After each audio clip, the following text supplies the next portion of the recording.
So for the second week in a row, the most accurate power rankings in the known universe, just like plucked from the minds of the football gods, has been delayed by the stupid Baltimore Ravens. But whatever. Tuesday Night Football, pretty awesome, not gonna lie. But here we go, 32-1, some shakeups, as well as where are the Minnesota Vikings gonna land? I don't know. So let's get into it. So first off, I know we've been doing the top 32 for NFL power rankings, but the way that the Jets just gave that one away, yeah, we have to go to 33. So the Jets are now at 33, 0-12, 31-28 loss versus the Raiders. Now, yes, is it in the Jets' best interest to keep losing, especially since Jacksonville couldn't get done against the Vikings, the best 6-6 team in NFL history? Yes, stay ahead in the Trevor Lawrence Derby.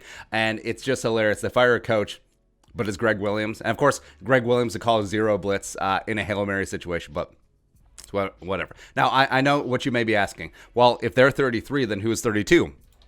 Bama. Roll Tide. Now, the argument that props up every year, well, could the worst NFL team, could the best college team beat the worst NFL team?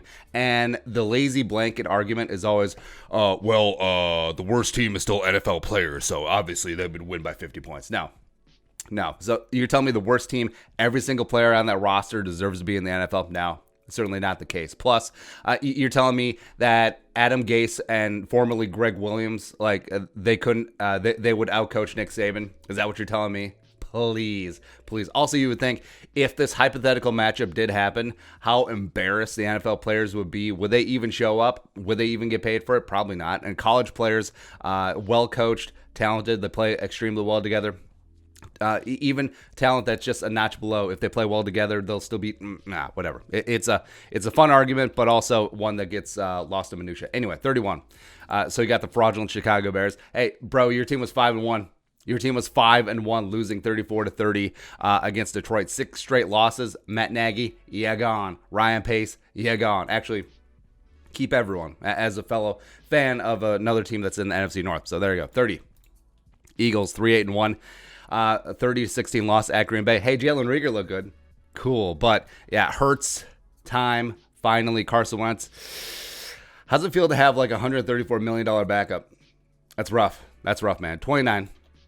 So I got the Jaguars at 1-11, 27-24 loss at Minnesota in overtime. You did lose to the best 6-6 team in NFL history, so I guess you can take solace in that. 28. So I got the Bengals at 2-9-1, a 19-7 loss down to Miami. Just play this thing out. Just play this thing out. Draft 17,000 offensive linemen to protect Joe Burrow, and then move on with life. 27. So you still have them boys. 3-9. How'd the Vikings lose to the Cowboys, by the way? That's what I want to know. But 34-17 loss at Baltimore. This was going to be the Dez Bryant Bowl, except that Dez tested positive for the Rona right before the game. Dez finally caught something. It's great. 26. So I got the Packers at 9-3. Yeah, I said it. Hey, congratulations for beating the worst quarterback in the National Football League. Hey, congrats on beating Carson Wentz. It's great. Awesome. Must feel really good about yourselves. 25. So I got the Lions up 3 spots at 5-7. They went into Chicago, put the bang thing on the Bears. Well, not bang thing, but outlasted. Adrian Peterson, 2 touchdowns. Adrian Peterson always owns the Bears at Soldier Field. The Bears, 24. So I got the Falcons down 2 spots, losing a tough one, 21-16 versus New Orleans. Hey, at least Calvin Ridley is legit. Yeah, I think that he is the successor to Julio eventually. 23. Broncos 4-8, 22-16 loss at Kansas City. Now, up 1 spot because Fangio can get to Mahomes, and this Broncos team, are they just a quarterback away? I think they might be, because I'm not sure if Drew Lock is going to be that guy, but that defense is legit, and they do have some weapons. Now, if they can get that offensive line besides Garrett Bowles fixed, then I think they got a shot. 22. Chargers, 45-0, just dusting against the Patriots. Like, how do you get dusted at home? Also, Justin Herbert, if you're the supposed offensive rookie of the year, how do you just get shut out like this? How? Impossible. Justin Jefferson is offensive rookie year. Damn straight. 21. So I got the Texans at 4-8, down 3 spots, 26-20 loss versus Indianapolis. Now, we keep saying every single week Deshaun deserves better. So they gave away Nuke. Now Will Fuller tested for PEDs. They cut Kenny Stills, as well as the center Nick Martin, the less talented of the Martin brothers. So an errant snap down on the goal line with the game in the balance. Come on, man. It's ridiculous. 20. So you got the Panthers 4-8, up one spot through attrition on the bye. 19. You got the Niners down 4 spots, a 34-24 loss against Buffalo. Now, this was their home game. And it's unfortunate for the Niners, but is what it is. Vikings certainly benefit from, hey, Buffalo, hey, thanks. Hey, Stephon Diggs, thanks for finally closing the game up. It would have been nice if he would have broke up the Hail Murray, but yeah. 18. So the Raiders at 7-5. I mean, they should drop even further. Like, you almost lost to the Jets, bro, when they were trying to lose. But, man. But, yeah, Greg Williams. I mean, Derek Carr. Celebrating that, please. Greg Williams is like, hey, you want to win? Here you go. There you go. 17.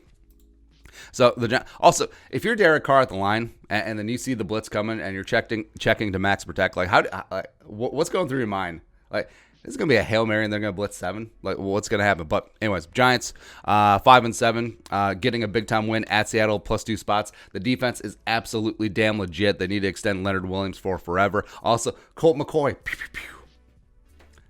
Pride of Texas. Is Texas back? No, but Colt McCoy is. Damn right. 16. Cardinals 6-6. 38-28 loss versus the Rams. Man, they've lost 4 out of 5. It would have been 5 straight if they didn't hit the Hail Murray. But this is a young, talented team. But I think injuries are just catching up to them. And also, of course, they've been without Chandler Jones this entire season. So it's rough. It's rough, man. 15. So Washington, 5-7, big time win, 23-17 at Pittsburgh. Monday afternoon football, breaking up the Miami, the 72 Dolphins. Mercury Morris are just sending Alex Smith cases of champagne. Cool, but Alex Smith just coming back and just getting it done. Chase Young throwing his name back in the hat, defensive rookie of the year, come back from injury. Love to see it. 14. Ravens 7-5, so I should almost just drop them again. Hey, congratulations for winning, but also you delayed the power rankings again. But 7-5, they doubled up Dallas at home. Cool. 13.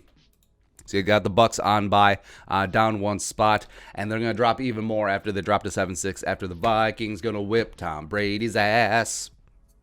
12. Patriots 6-6, 45-0 drubbing against the Chargers, up 2 spots. No one wants the Patriots in the playoffs. Like, they legitimately don't. And I understand that they're going to be in as a wild card if they do get in, and the team is going to host them for the playoff game. No one wants that.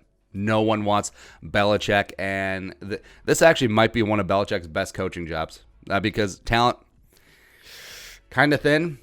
And also they're in some cap issues, but that's Belichick's making. Had some questionable drafts, but also Gunnar Olszewski, former Bemidji State Beaver, as well as former Vikings UDFA trial. It would be nice to have him as a punt return. 11. Colts 8-4, so they got a win against Houston 26-20. Cool. I mean, Rivers has that foot injury that's going to need surgery, and yeah, I am on board for them trying to make a trade for Carson Wentz, a reuniting with Frank Reich, but yeah. 10. Dolphins 8-4. I mean, Brian Flores, Chris Greer should be in the running for coach and executive of the year, respectively. 19-7 win against the Bengals, just sort of surviving there. But yeah, it's going to come down to the wire in the AFC East. Bills already won up in the head-to-head. They play again week 17. That's fun, man. That's a lot of fun. 9. So you got the Seahawks 8-4, 17-12 loss at home against the Giants, down 4 spots. This team is cracking. And Russ and DK can only drag this team so far, but defense is suspect. Bobby Wagner's trying to hold things together as best that he can. But, man. 8. So they got the Titans at 8-4, also down 4 spots. They absolutely got blown out against the Browns. Now, they came back in the second half and made it look respectable. Corey Davis racking up a ton of garbage time stats, but yikes.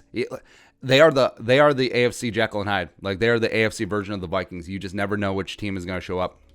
7. So I got the Browns, who did put said bang thing on said Titans, 41-35 in Tennessee. Stefanski and Bill Callahan, and hell, even Brian Callahan too. All the Callahans, they have the best run game in the league, and that's saying a lot since Dalvin Cook exists. Yeah, but they're getting it done. That offensive line is an absolute monster up front. I love Teller, love Bitonio, love Jedrick Wills, my guy. Yeah, 6.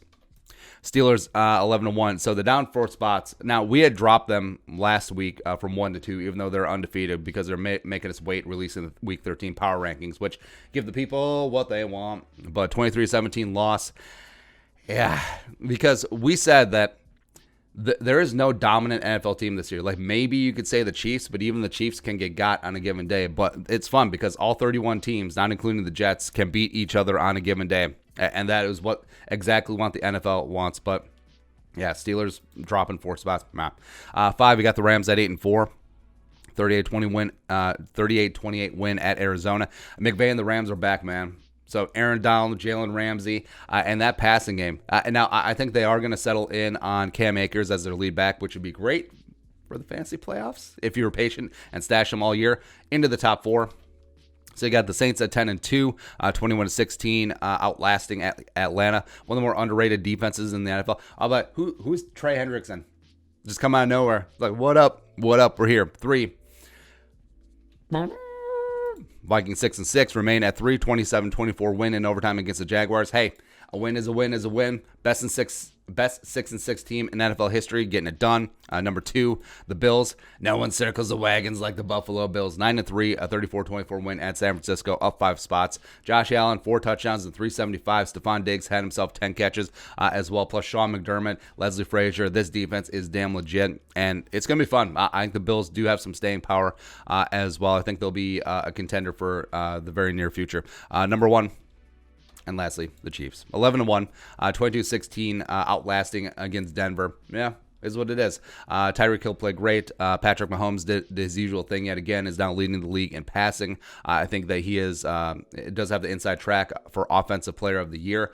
Maybe not MVP, because I think that Dalvin Cook could still get it if the Vikings drag their ass into the playoffs. But yeah, it's good. But anyways, that's it. That is the Week 14 NFL Power Rankings, the most accurate power rankings in the world. And if you disagree, what's it feel like to be wrong?